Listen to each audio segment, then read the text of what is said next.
has a higher radiation weighting factor than photon radiation or electrons, for example. Now, the normal radiation levels in Berlin, like in this room, are 0.1 to 0.3 microsievert per hour, which is important to number to remember for the next videos. In the Chernobyl disaster, many petabecquerel, it was 10 to the power 15 becquerel of radioactive material, were released to the environment. Many of these radionuclides had short half-lives, like iodine-131, which is well known, which has a half-life of about 8 days, so it's long gone now. Plutonium isotope with half-life of thousands of years were released. A large amount of today's activity is from strontium-90, which has a half-life of 28 years, pure beta emitter.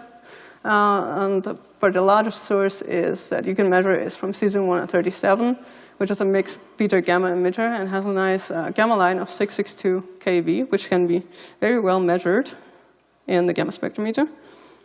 Now, here's a video about Kopachi village, which was pretty much entirely torn down after the Chernobyl incident. It's about 8 kilometers away from the nuclear power plant, and it was so contaminated that it tore down most of these buildings. There's a little memorial, which you can see, and the radiation levels 0.7, 0.8 microsievert per hour.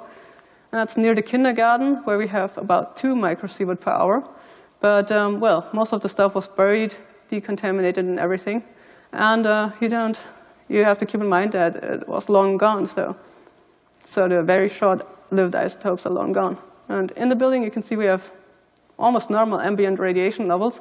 There's not too much contamination in the building, and the concrete shields most of that radiation that is contained within the soil. Now, in the main area of Pripyat, you can see, well, similar radiation levels here, but it totally depends where you go. There are plants which concentrate the cesium-137, for example.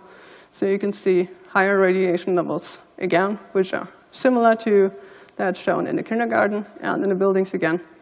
You have pretty much normal radiation levels, but, well, those are the standard tourist areas where tourists led to.